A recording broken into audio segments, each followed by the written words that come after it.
After the end of World War II, the world was split into two, East and West. This marked the beginning of the era called the Cold War.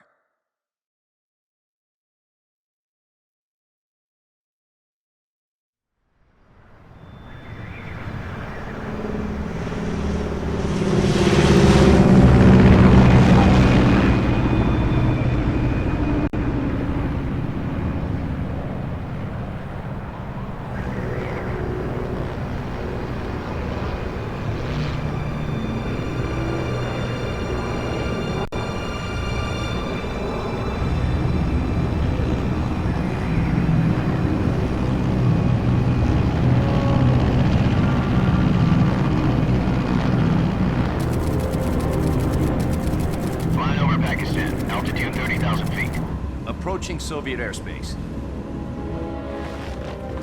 20 minutes to drop off. Commencing internal depressurization. Equipment check. Arm main parachute. All right. You ready to go? Drop zone still showing a high pressure mass. Cav okay. Good. We've got high visibility.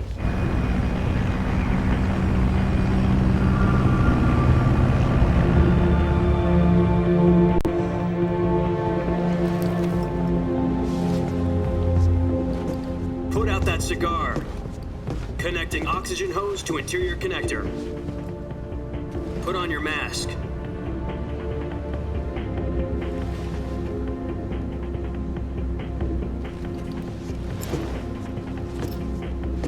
Does this payways know what he's doing? Approaching release point. 10 minutes to drop off. Hey, are you deaf? He said put out the cigar and put on your mask.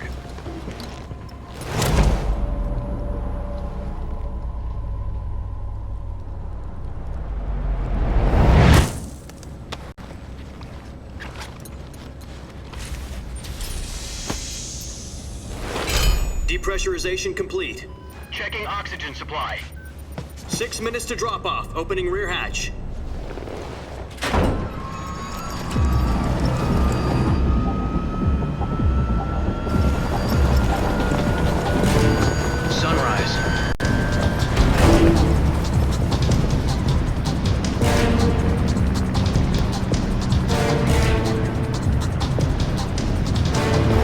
Temperature minus 46 degrees Celsius. 2 minutes to drop off. Stand up. You'll be falling at 130 miles per hour. Try not to get frostbite from the wind chill. 1 minute to drop off. Move to the rear. Activate the oil bottle. This is one for the history books. The world's first halo jump.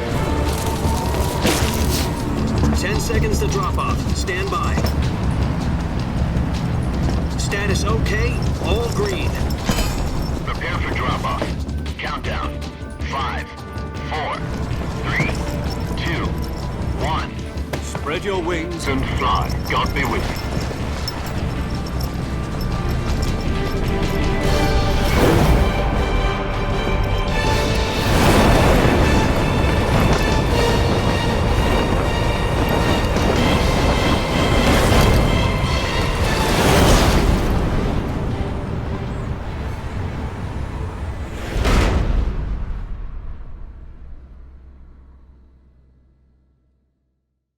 Jack, I've got some important news.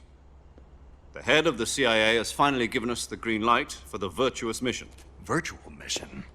No, the virtuous mission. The future of our Fox unit depends on it. If it succeeds, we'll be officially organized into a unit. Virtuous mission? Sounds like some kind of initiation ritual. You know, don't get cocky. This isn't a training op.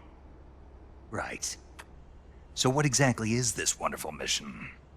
Well, about 2 years ago, a certain Soviet scientist requested asylum in the West through one of our moles. His name is Nikolai Stepanovich Sokolov. He's head of the OKB-754 Design Bureau, one of the Soviets' top-secret weapon research facilities, and the East's foremost expert on weapons development. Sokolov? Isn't he that famous rocket scientist? The very same. On April the 12th, 1961, the Soviets achieved the first manned spaceflight in history. The Earth was blue, but there was no God. Well spoken. The rocket that carried Yuri Gagarin to orbit was the A-1, known as the Vostok rocket. Sokolov is said to be the man most responsible for the multi-engine cluster used in that rocket. After Gagarin's flight, Sokolov left rocket development to become the head of the newly established Design Bureau. From a lowly technician to head of a design bureau, that's quite a success story, so why do you want to defect? It seems he'd become afraid of his own creations. Afraid? Call it a crisis of conscience. And for that, he left his country and his family behind and went over the fence? Not exactly. One of his conditions was that his family was also to be taken safely to the west. We used a mole to get the family out first and succeeded in sneaking Sokolov over the Berlin Wall shortly afterwards. I was the one who conducted the operation. The security on the eastern side was still full of holes back then. Then what?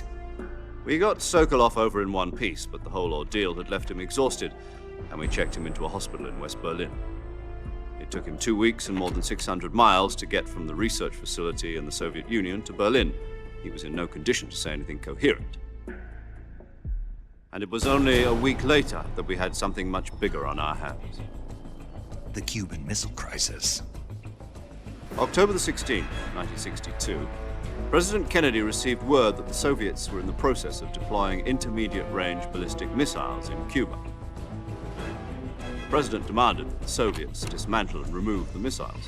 At the same time, he announced a naval blockade to prevent further missile shipments from reaching Cuba. But the Soviets didn't back down, instead placing their armed forces on secondary alert. Soviet transport ships carrying missiles continued on course towards Cuba. US and Soviet forces went on alert for an all-out nuclear war. Frantic negotiations were conducted through the UN's Emergency Security Council and unofficial channels to end the hair-trigger standoff.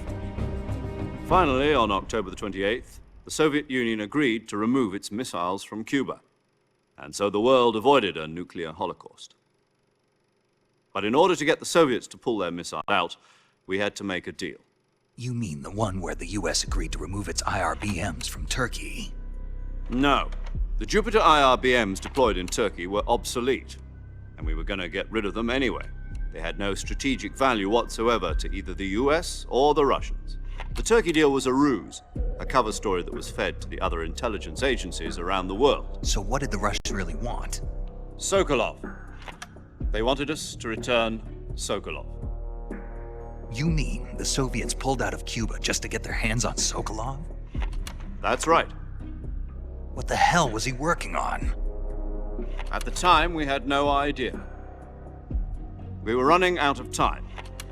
It was either give up Sokolov or risk full-scale nuclear war. In the end, we had no choice. President Kennedy gave in to Khrushchev's demand. The next day, I got Sokolov out of the hospital, handing him over to agents on the eastern side. Sokolov kept on screaming, "Save me," until he disappeared from my sight. Then a month ago, we received some new information from one of our moles. About Sokolov? Yes. He was taken back to the research facility and forced to continue working on the weapon in question under KGB supervision. What's more, it's on the verge of completion. So what kind of weapon is it? Something to do with space rockets? No, missiles. Same technology. I guess you're right. We don't know the details, but it appears to be a new kind of nuclear device. For half a year now, the Soviets have been conducting frequent nuclear tests at Semipalatinsk. Something to do with the weapon, I assume. We're talking about a secret weapon so big that Khrushchev was ready to pull out of Cuba to get it back. Is Sokolov still in the facility? No. According to our intelligence, he's in Selinoyarsk, a place in the mountains about 3 miles to the west that's known as the Virgin Cliffs. The Virgin Cliffs. Nice name for a virtuous mission. They moved him there just recently. Why? Apparently, they're conducting a field test of the weapon, but it's our best chance to get him back. This mission would never have been possible if he was still in the research facility. This is our last chance. Sokolov must have known that too when he contacted us.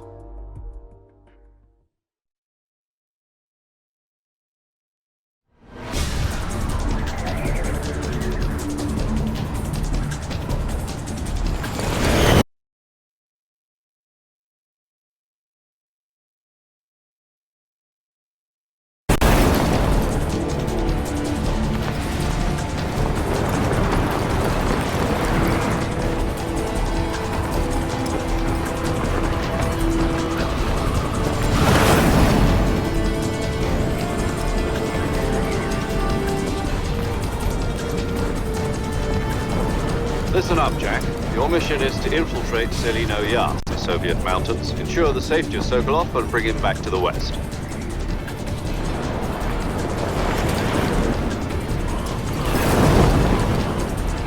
If we don't get Sokolov back before that weapon is complete, we'll be facing a major crisis. The clock is ticking.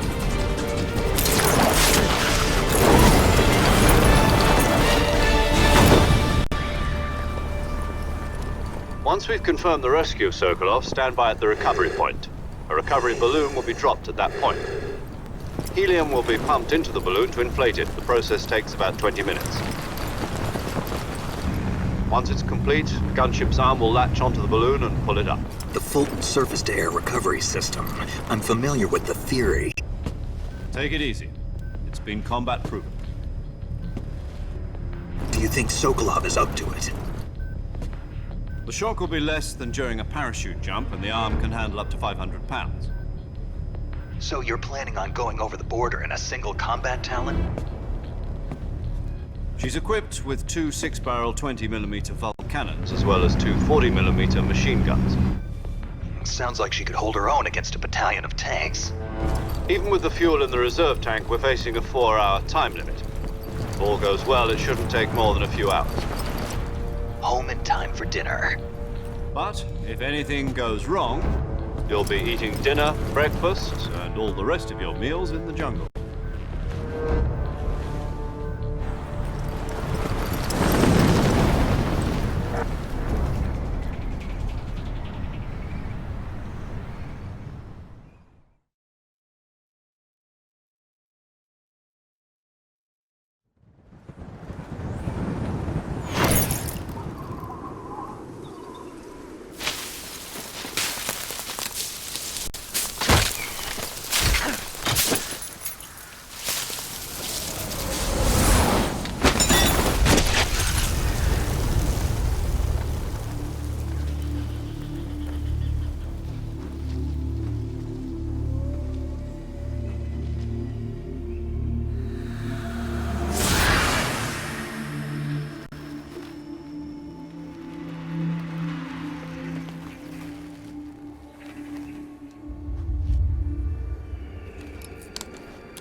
Do you copy? You're already in enemy territory, and somebody might be listening in. From here on out, we'll be using code names to refer to each other. Your code name for this mission will be Naked Snake. I'll be referring to you as Snake from now on. You're not to mention your real name. Snake? Oh, you don't like snakes? What do you mean? Well, you've eaten one before, haven't you? In survival training. I'm glad to hear that. I don't know if I'd ever order one in a restaurant, but... Be careful, you might not have a choice. What about you, Major? What should I call you? Let's see. I'll be Tom. Call me Major Tom. This will be a sneaking mission. You must not be seen by the enemy. You must leave no trace of your presence. Is that clear? This kind of infiltration is the Fox unit's speciality. In other words, weapons and equipment are procured on site. That goes for food as well. You're completely naked, just as your name implies. Great. Now I see why you asked me if I like snakes. I suppose calling me Snake was your idea of a joke, too. No. There's a good reason for that. I'll tell you later when the time is right. Gotcha. Getting back to the subject, how exactly am I supposed to feed myself? You've been issued a knife and a tranquilizer gun. Use them to hunt for food.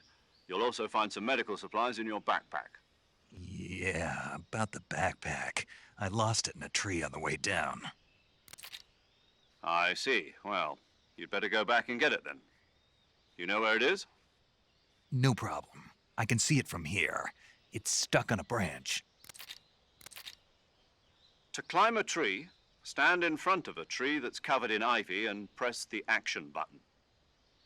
I'll be monitoring your progress over the radio. We can't risk violating Soviet airspace, but I'll be in the gunship. My frequency is 140.85. I'll give you a call if I need to talk to you. If you need to talk to me, use the send function. Okay, Snake, go get your backpack.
I see you've retrieved your backpack, Snake. To equip a weapon, it's necessary to take it out of your backpack. In the survival viewer, choose Weapon from the backpack. Your available weapons will be displayed in a list on the screen. From that list, choose the weapon you want to equip and press the Enter button. For other equipped items, just do the same thing from Item. Got it. Use the survival viewer backpack. Yep, that's right. Survival is fundamental to this mission. After you've been out in the field for a while, your stamina will start to drop. If your stamina gets too low, it'll affect your performance. You won't be able to shoot accurately, for example, and your wounds won't heal as smoothly. Keep an eye on your stamina so you don't run out. To recover lost stamina, you can hunt for local flora and fauna. You can use either your tranquilizer gun or your knife to hunt. My only weapon is a Mark 22 Hush Puppy tranquilizer gun? That's right. It's been fitted with its own suppressor. However, the suppressor will deteriorate every time you fire. Once its durability reaches 0, the noise suppression effect will be gone. So don't get too trigger happy with it. The suppressor's durability is shown in the icon. Any weapons and equipment beyond what you're carrying now, you'll have to find as you go. I have to find my own weapons and equipment? Whose crazy idea was this anyway? Solo covert actions are standard Fox operating procedure. You can't leave any traces of your presence. No weapons, equipment, footprints, sweat, or bodily waste. The same goes for bullets and cartridges, too. Your presence in enemy territory is already a violation of international conventions of warfare. There aren't supposed to be any American soldiers in Russia. It could spark an international incident. You can't let anyone see you. You can't let the enemy know you're there. This is a stealth mission. You're a ghost, Snake, in every sense of the word. And there'll be no rescue if you're captured. The military and US government will deny any involvement in the affair. Then I'll just have to take care of myself, huh? I'm afraid so. You've been given a fake death pill for that purpose. SIS guidelines stipulate that soldiers on covert ops like this one be issued a potassium cyanide capsule. Tape it to your body so you can take it when you need to. How generous of you. Use it if you're taken prisoner by the enemy. It'll send you into a state of false death for a short time. Fooling them into thinking that I'm really dead. So, how do I come back to life? Just take the revival pill. You mean that thing they put in my tooth before the mission? That's the one. But be careful. If you remain in a state of false death for too long, nothing will be able to bring you back. Remember that. I'll keep it in mind. You said this was a solo mission, right? Right. I guess that means I can't count on any reinforcements. Correct. The mission rests entirely in your hands. A real one-man army. Relax. There's a support team ready to back you up over the radio. Who? I'll introduce them to you. This time, Survival is of utmost importance. The first member of the support team will be in charge of monitoring your physical condition, acting as a medic, so to speak, as well as recording your mission data. She's a member of Fox as well, and she's here on the gunship with me. She? Hello, Snake. I'm paramedic. Nice to meet you. Paramedic. As in a medic who comes in by parachute. Aren't you going to tell me your real name? Are you going to tell me yours, Mr. Snake? My name, huh? It's John Doe. And they call you Jack for short. You're a regular Captain Nemo. A name means nothing on the battlefield. After a week, no one has a name. What's your name? Jane Doe. Very funny. I wasn't joking, but I'll tell you my name only if you manage to make it back alive. My frequency is 145.73. She's also in charge of recording your mission data. Whenever you want to save, send a message over the reserved save frequency, 140.96. So saving lets me record my mission data. That's right. It also records the state of your health. Good to know. There's one more person I want to introduce you to, Snake. Huh? Speaking of snakes, you remember the boss, don't you? A legendary soldier and your mentor.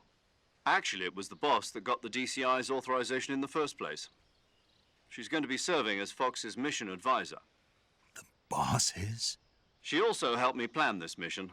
She and I were at SAS together. Jack, is that you? How many years has it been? Boss? That's right. It's me. Talk to me. Let me hear your voice. It's been 5 years, 72 days, and 18 hours. You've lost weight. You can tell just by the sound of my voice. Of course I can. I know all about you. Really? Well, I don't know anything about you. What's that supposed to mean? Why'd you disappear on me all of a sudden?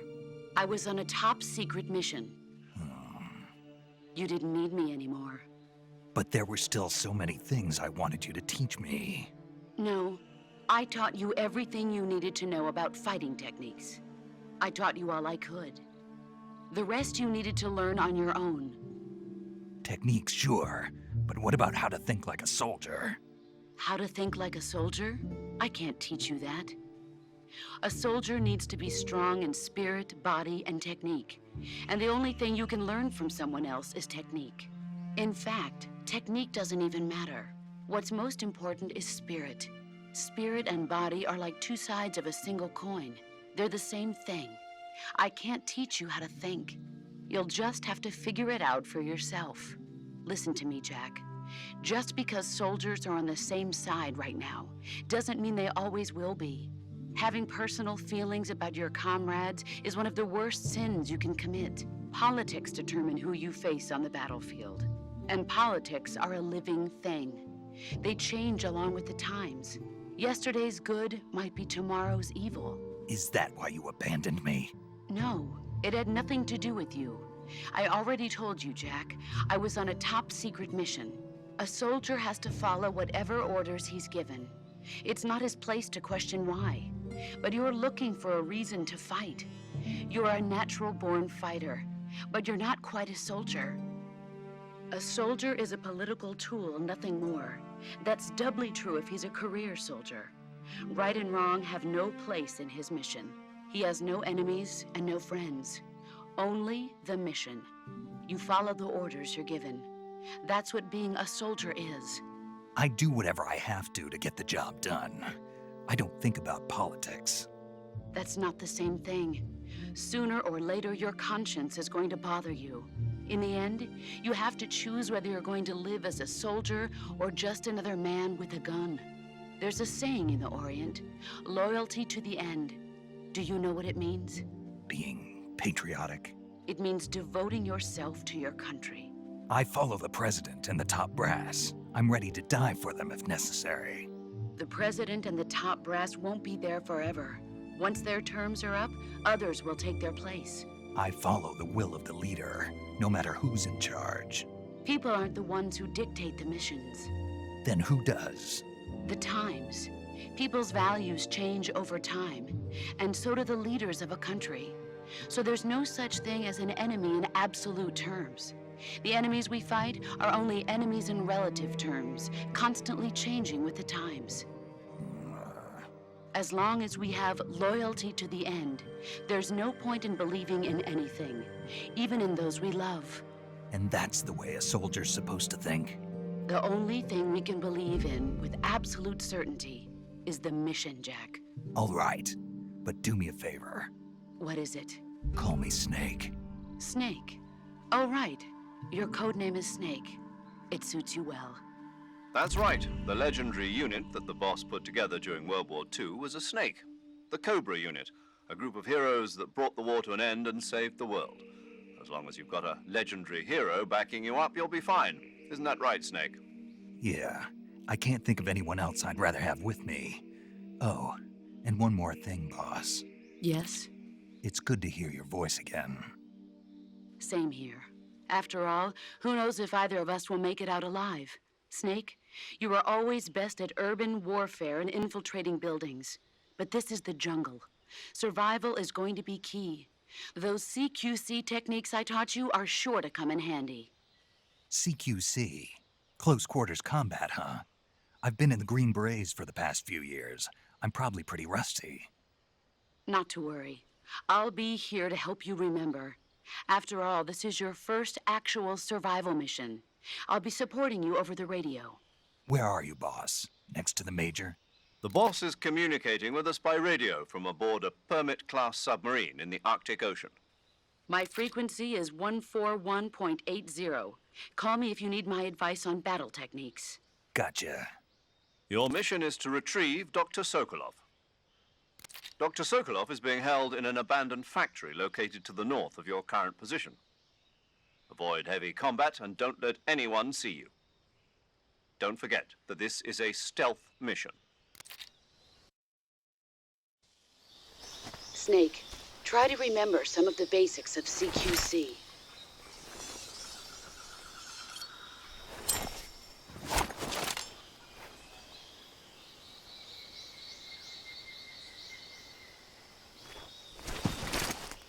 Commencing virtuous mission now.